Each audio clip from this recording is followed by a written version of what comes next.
स्वागत दोस्तों आपका अपने चैनल में चलेंगे। सबसे पहले सबसे बड़ी खबर को बताएंगे दोस्तों। भारतीय जनता पार्टी बिहार में सरकार बनाकर नाच रही थी, लेकिन दूसरी ओर अपने ही बड़े सहयोगी ने बीजेपी के नाक में दम कर दिया है। दोस्तों बताएंगे कहां पर बहुमत की सरकार में भाजपा अपने सहयोगी से परेशान होकर गठबंधन नहीं करने का कर रही है ऐलान। बताएंगे क्या है पूरा मामला दोस्तों, जिसके बाद क्या गिर जाएगी सरकार, डिटेल में जानकारी अब तक पहुंचाएंगे। इसी के साथ में चलेंगे एक और बड़ी खबर की तरफ, जहां पर अमित शाह का काला झंडा दिखाकर जोरदार तरीके का विरोध गुजरात के अंदर किया गया है। दोस्तों बताएंगे गुजरात में कांग्रेस के एक्टिव होने के बाद से कैसे विपक्ष के लोगों ने बीजेपी के नेता अमित शाह को घेरना शुरू कर दिया है। दोस्तों इसी के साथ में बिहार चुनाव के मद्देनजर नतीजे सामने आने के बाद अब शपथ ग्रहण समारोह के बाद मंत्रालय बांटने पर भी नया विवाद हुआ है। दोस्तों बताएंगे क्या बीजेपी का पहला सबसे बड़ा विकेट गृह मंत्रालय के तौर पर गिरेगा, डिटेल में जानकारी अब तक पहुंचाएंगे। और कर्नाटका में कांग्रेस पार्टी की सरकार गिराने के तमाम तरीके के प्रयास एक बार फिर से धूल फांकते हुए दिखाई दे रहे हैं। दोस्तों बताएंगे कैसे पूरे नेताओं ने मिलकर कांग्रेस पार्टी की सरकार को एकजुट रख लिया और सरकार गिरने से बाल बाल बची है। दोस्तों एक एक करके चलेंगे आज की सारी बड़ी अपडेट, सारी बड़ी जानकारी अब तक पहुंचाएंगे। लेकिन उससे पहले अगर आप भी मानते हैं कि आज नहीं तो 6 महीने के अंदर महाराष्ट्र में सबसे पहले बीजेपी और एनडीए गठबंधन की सरकार गिरने वाली है, तो इस वीडियो को लाइक करके लाल बटन दबाकर चैनल को सब्सक्राइब करके बेल आइकन दबाकर कमेंट बॉक्स में अपनी राय जरूर लिखकर बताएगा। दोस्तों चलते हैं सबसे पहले सबसे बड़ी ब्रेकिंग न्यूज अपडेट की तरफ, जहां पर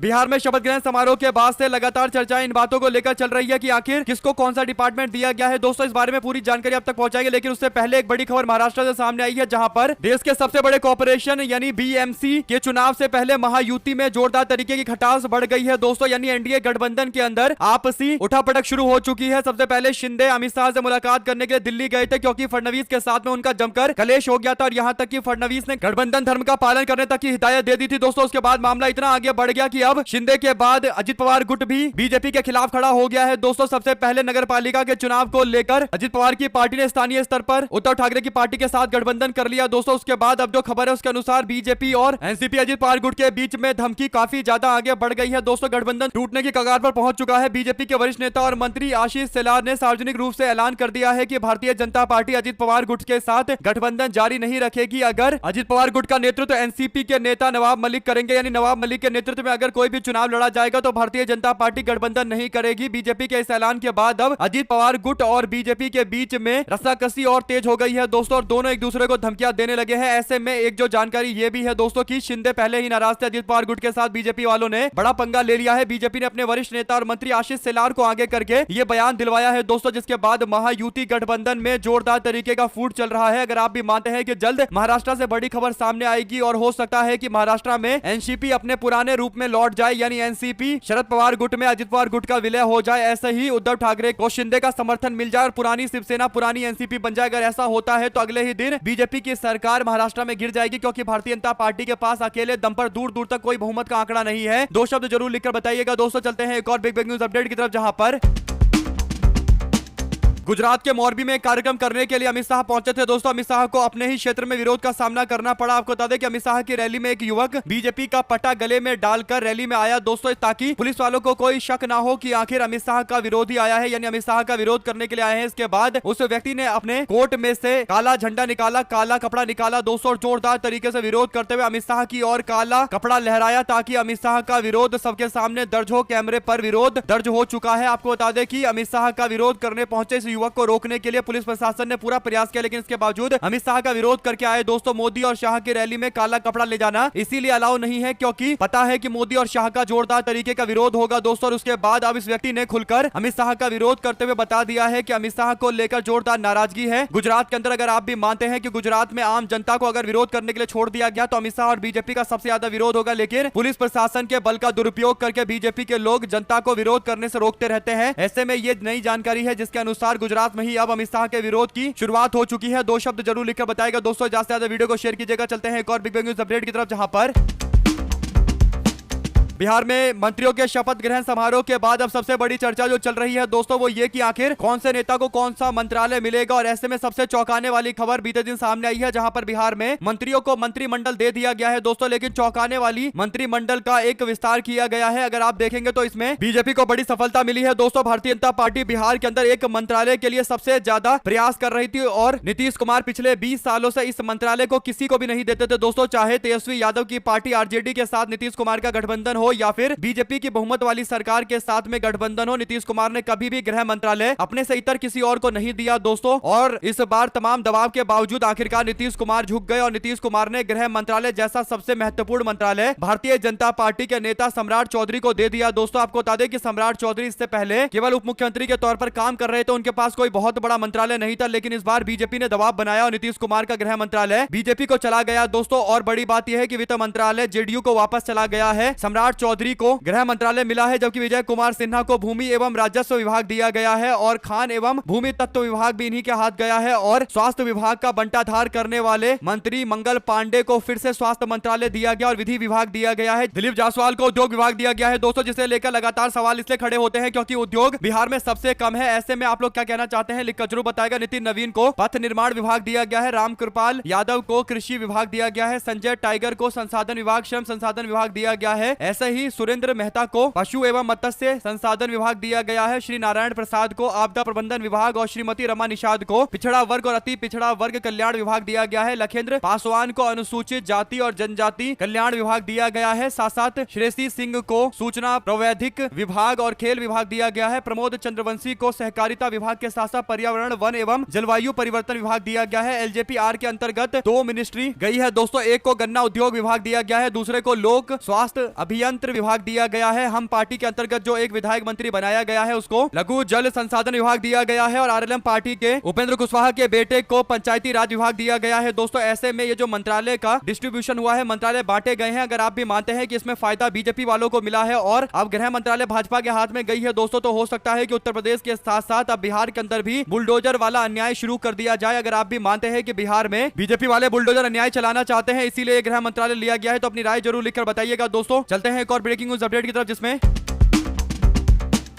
रणदीप सिंह सुरजेवाला ने कर्नाटका को लेकर चल रहे विवाद को लेकर अपना स्पष्टीकरण दे दिया है दोस्तों। रणदीप सिंह सुरजेवाला ने कहा कि कर्नाटका के मुख्यमंत्री और उप मुख्यमंत्री डीके शिव कुमार ने इस बात को लेकर आपस में सहमति जता दी है कि कोई भी कर्नाटका के अंदर ऐसा गुट नहीं है। कर्नाटका कांग्रेस में जिसकी चर्चा मीडिया में चल रही है, खासकर गोदी मीडिया में चल रही है, और कर्नाटका बीजेपी के प्रयास कर्नाटका कांग्रेस के अंदर बिल्कुल भी नहीं हो पा रहा है। बीजेपी के लोग जितना प्रयास कर रहे हैं कांग्रेस में गुटबाजी खड़ा करने का, उतनी ज्यादा उनको विफलता मिल रही है। और 5 साल में कांग्रेस पार्टी ने जो बड़े अचीवमेंट प्राप्त किए हैं, 5 गारंटी स्कीम को मैदान में उतारकर सभी वर्ग के लोगों को, युवा महिला बुजुर्ग सभी लोगों को फायदा पहुंचाया है, उसी से बीजेपी के लोग बौखलाकर गुटबाजी पैदा करने की कोशिश कर रहे हैं, लेकिन यहां इनको कोई फायदा नहीं मिलेगा। फिर वो आगे कहते हैं कि कुछ कांग्रेस पार्टी के नेताओं और विधायकों के अनावश्यक बयानों ने अटकलों को और बढ़ा दिया है। कांग्रेस पार्टी ने उन्हें नेतृत्व के मुद्दे पर कोई भी सार्वजनिक बयान देने या निहित स्वार्थों द्वारा प्रचारित किए गए एजेंडे में न आने की चेतावनी दी है और विभिन्न पार्टी के पदाधिकारियों की राय पर नेतृत्व ने ध्यान दिया है। यानी कौन पार्टी का नेता क्या बोल रहा है, इस पर पूरी तरीके से आला कमान की नजर है और यह बात सुनिश्चित करने के लिए बोला गया है कि कोई भी पार्टी लाइन से इतर कोई बयान ना दे। कुल मिलाकर दोस्तों जो भ्रम पैदा करने की कोशिश की गई थी मीडिया के द्वारा, उसको कुछ हद तक सफलता मिली। शायद यही बड़ा कारण है कि कर्नाटका में कांग्रेस पार्टी के नेतृत्व बदलने को लेकर चर्चाएं तेज हुई दोस्तों। हालांकि कांग्रेस पार्टी आला कमान ने साफ तौर पर कहा है कि ऐसा कुछ भी नहीं होने जा रहा और कांग्रेस पार्टी के 140 विधायक पूरी तरीके से एकजुट है और डीके शिव कुमार के नेतृत्व और सिद्धरमैया के नेतृत्व के साथ खड़े हैं। ऐसे में दोस्तों डीके शिव कुमार ने भी कहा कि 140 के 140 विधायक मेरे हैं और मैं उन सबका हूं, हम सब एकजुट है, कहीं कोई गुटबाजी नहीं है जो दावे मीडिया में चल रहे हैं। गोदी मीडिया वाले कोशिश कर रहे हैं कि कर्नाटका में सरकार गिरवा दे और बीजेपी वाले एक्टिव भी है दोस्तों, लेकिन जनता ने इतना तगड़ा मैंडेट दिया है 140 सीटों का कि सरकार बनाना यहां पर बीजेपी के लिए असंभव से भी बड़ी बात है। 2 शब्द जरूर लिखकर बताइएगा दोस्तों। चलते हैं एक और बड़ी अपडेट की तरफ, जिसमें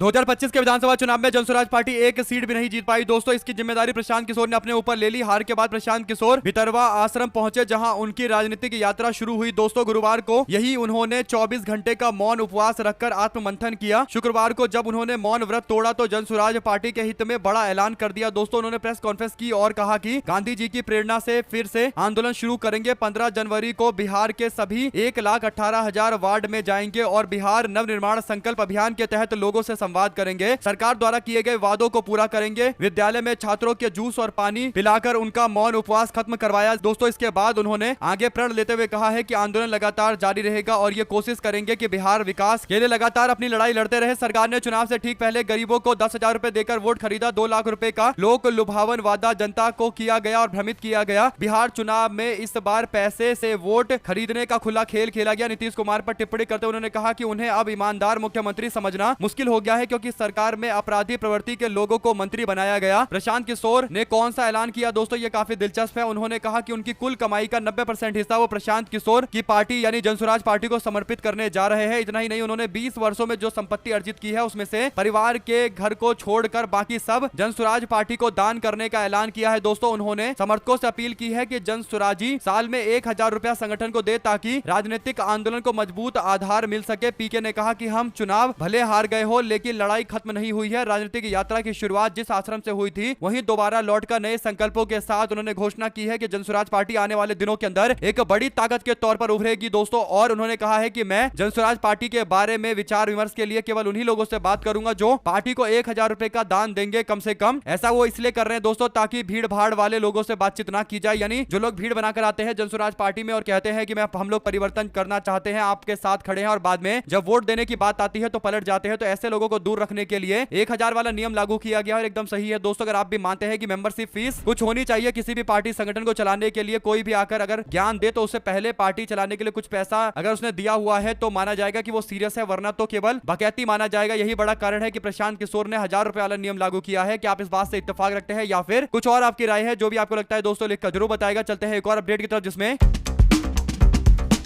पश्चिम बंगाल में जारी एसआईआर पर विवाद के बीच तृणमूल कांग्रेस ने 24 नवंबर को पार्टी की अब तक की सबसे बड़ी आंतरिक बैठक बुलाई है दोस्तों। ये बैठक वर्चुअल तरीके से होगी। इसमें राज्य भर के 10,000 से अधिक जिला, ब्लॉक, पंचायत और बूथ स्तर के नेता शामिल होंगे। बैठक की अध्यक्षता खुद पार्टी के राष्ट्रीय महासचिव और डायमंड हार्बर के सांसद अभिषेक बनर्जी करेंगे। बैठक का सबसे महत्वपूर्ण हिस्सा है नया प्रोजेक्ट मतदाता सूची पुनर्निरीक्षण यानी एसआईआर इंटेलिजेंस और रिसर्च पर रहेगा। अभिषेक बनर्जी इस विभाग को सीधे देख रहे हैं और इसका मकसद हर बूथ तक सोशल मीडिया की ताकत के साथ साथ विरोधी दल की हर गतिविधि पर नजर रखना है। पार्टी को हाल के चुनावों में कई जिलों में कमजोर प्रदर्शन का सामना करना पड़ा था। बैठक में उन सभी जिलों को चिन्हित करके वहां प्रदर्शन सुधारने की ठोस रणनीति बनाई जाएगी। साथ ही यह भी तय किया जाएगा कि वोटर लिस्ट में एक भी तृणमूल कांग्रेस का समर्थक का नाम ना छूटे। इसके लिए घर घर जाकर विशेष अभियान चलाया जाएगा। मतुआ बहुल इलाके के अंदर उत्तर बंगाल के सभी जिलों को सबसे ऊपर प्राथमिकता दी जाएगी क्योंकि इन क्षेत्रों में पार्टी को अभी भी और ज्यादा मजबूती की जरूरत है। सभी सांसदों, विधायकों और बड़े नेताओं और पिछले 6 महीनों से कामकाज की सख्त समीक्षा की जाएगी। कुल मिलाकर दोस्तों आप लोग इस पर क्या प्रतिक्रिया देना चाहते हैं, अपनी राय जरूर लिखकर बताइएगा और ज्यादा से ज्यादा वीडियो को शेयर कीजिएगा। चलते हैं एक और बड़ी अपडेट की तरफ जहां पर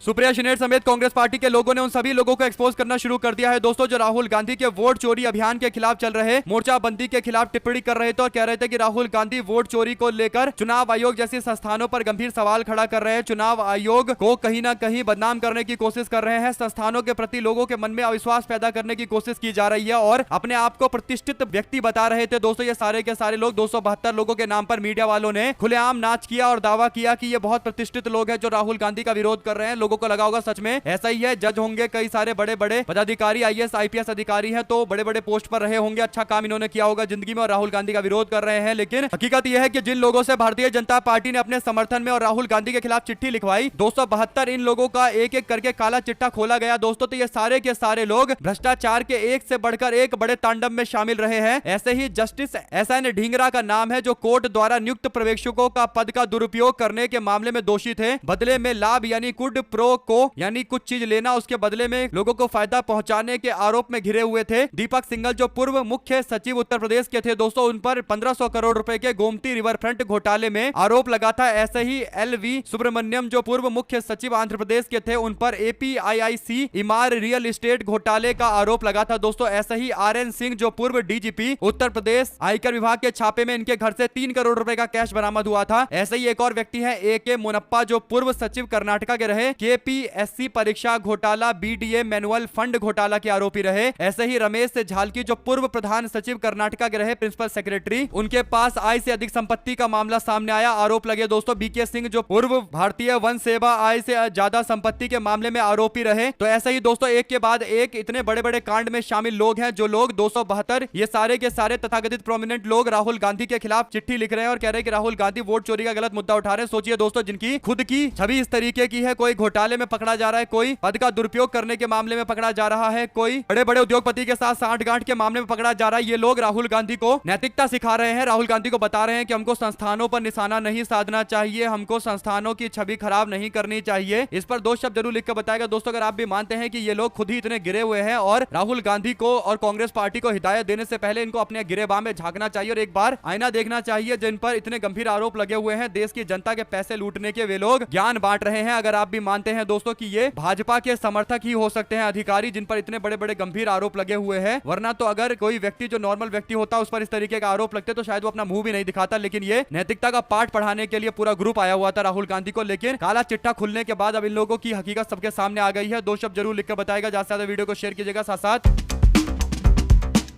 कर्नाटका में कांग्रेस पार्टी की सरकार गिराने के सपने देख रहे कुछ लोगों का सपना धीरे धीरे करके टूटने लगा है दोस्तों। दरअसल भारतीय जनता पार्टी को लगता था कि वो कर्नाटका के अंदर कांग्रेस पार्टी के 2.5 साल सरकार के पूरा होते ही डीके शिव कुमार के समर्थक गुट वाले जो विधायक है उनको भड़काकर कांग्रेस पार्टी की सरकार को अस्थिर कर लेगी। बीजेपी प्रयास भी कर रही है दोस्तों, लेकिन कांग्रेस की सरकार गिरे ना गिरे, भारतीय जनता पार्टी दो अलग अलग खेमों में बढ़ चुकी है। इसका एक नया उदाहरण सामने आया है। भारतीय जनता पार्टी के नेता बासनगौड़ा पाटिल यत्नाल ने कहा है कि अगर भारतीय जनता पार्टी ने प्रदेश के अध्यक्ष और बीएस येदियुरप्पा के बेटे विजेंद्र के खिलाफ कोई कार्रवाई नहीं की तो उसके बाद मैं अपनी नई पार्टी बनाने के लिए मजबूर हो जाऊंगा और मुझे राज्य के अंदर अपनी नई पार्टी बनानी पड़ेगी। मैं भारतीय जनता पार्टी के इस फैसले को बर्दाश्त नहीं कर सकता कि विजेंद्र को बीजेपी ने अपना प्रदेश अध्यक्ष बनाया है, यानी बीएस येदियुरप्पा के बेटे को ही कर्नाटका में जिम्मेदारी दे दी गई है, जिसके कारण जो वरिष्ठ नेता है दोस्तों वो इस बात को स्वीकार नहीं कर पा रहे। उनका मानना है कि भाजपा में परिवारवाद जमकर चल रहा है और बीएस येदियुरप्पा की इतनी चल रही है कि बीजेपी के नेता मोदी और शाह में हिम्मत नहीं है कि कोई परिवारवाद से इतर किसी व्यक्ति को वो अध्यक्ष बना दे। ऐसे में बासनगौड़ा पाटिल की नाराजगी भी अपने आप में जायज है दोस्तों। आप लोग क्या कहना चाहते हैं लिखकर जरूर बताएगा। चलते हैं एक और बड़ी अपडेट तब, जिसमें बिहार विधानसभा चुनाव को लेकर कई तरीके के ऐसे आंकड़े सामने आ रहे हैं दोस्तों जो सवालों को काफी ज्यादा गहरा कर देते हैं। एक ऐसा ही मामला सामने आता है कर्नाटका से जुड़ा हुआ, जहां पर दोस्तों दो अलग अलग सीटों पर एनडीए गठबंधन के उम्मीदवार को लगभग एक जैसे वोट मिले। कौशल किशोर जेडीयू के नेता को 31 राउंड की काउंटिंग के बाद 1,07,811 वोट मिले। ऐसे ही भारतीय जनता पार्टी के उम्मीदवार केदार गुप्ता को 1,07,811 वोट मिले दोस्तों, यानी दोनों को बराबर वोट मिले हैं। सोचिए, ना एक ज्यादा है ना एक कम है। ये कोइंसिडेंस, ये जो संयोग है, क्या ये वाकई संयोग है या फिर एक प्रयोग है जो आरोप लगातार लगते आए हैं दोस्तों? दो शब्द जरूर लिखकर बताइएगा। चलते हैं एक और बड़ी अपडेट की तरफ, जहां पर